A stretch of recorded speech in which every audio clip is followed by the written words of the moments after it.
Mr. President, Dr. Biden, Madam Vice President, Mr. Emhoff, Americans, and the world.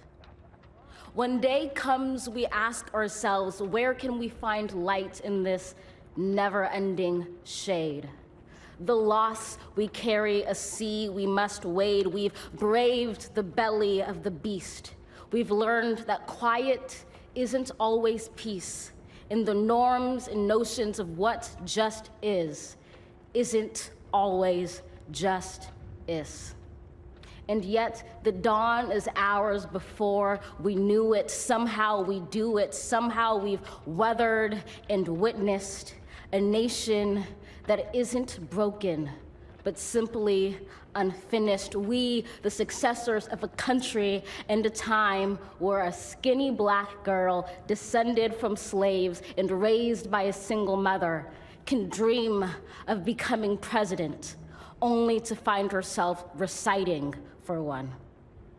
And yes, we are far from polished, far from pristine, but that doesn't mean we are striving to form a union that is perfect.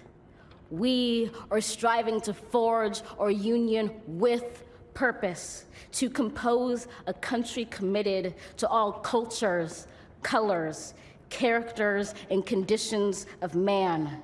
And so we lift our gazes not to what stands between us, but what stands before us. We close the divide because we know to put our future first. We must first put our differences aside. We lay down our arms so we can reach out our arms to one another. We seek harm to none and harmony for all. Let the globe, if nothing else, say this is true. That even as we grieved, we grew, that even as we hurt, we hoped, that even as we tired, we tried, that we'll forever be tied together, victorious, not because we will never again know defeat, but because we will never again sow division.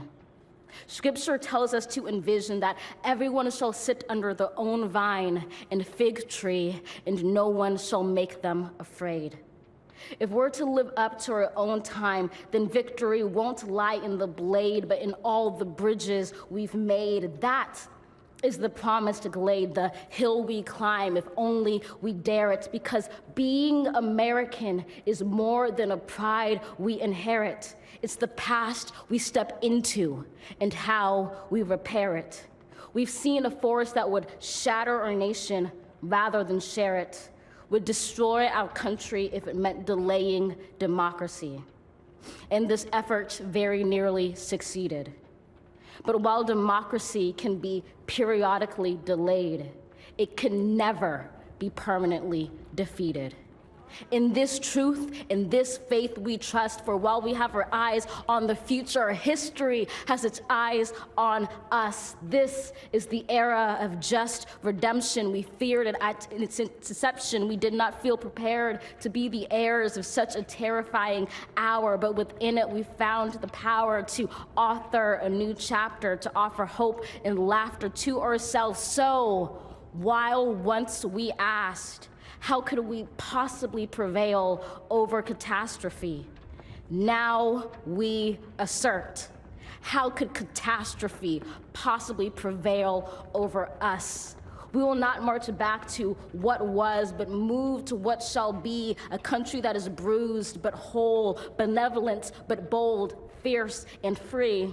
We will not be turned around or interrupted by intimidation, because we know our inaction and inertia will be the inheritance of the next generation. Our blunders become their burdens. But one thing is certain: if we merge mercy with might and might with right, then love becomes our legacy and change our children's birthright. So let us leave behind a country better than the one we were left. With every breath from my bronze-pounded chest, we will raise this wounded world into a wondrous one. We will rise from the gold-limbed hills of the West. We will rise from the windswept Northeast, where our forefathers first realized revolution. We will rise from the lake-rimmed cities of the Midwestern states. We will rise from the sun-baked South. We will rebuild, reconcile, and recover in every known nook of our nation, in every corner called our country. Our people, diverse and beautiful, will emerge battered and beautiful. When day comes, we step out of the shade, aflame and unafraid. The new dawn blooms as we free it. For there is always light, if only we're brave enough to see it, if only we're brave enough to be it. Wow. How's that for a national debut? Most of us will remember where we were when we heard Joe Biden take the oath of office, give his inaugural address. We will all remember when we heard Amanda Gorman speak to the world as America's first National Youth Poet Laureate. Hi, everyone. George Stephanopoulos here. Thanks for checking out the ABC News YouTube channel. If you'd like to get more videos, show highlights, and watch live event coverage, click on the right over here to subscribe to our channel. And don't forget to download the ABC News app for breaking news alerts. Thanks for watching.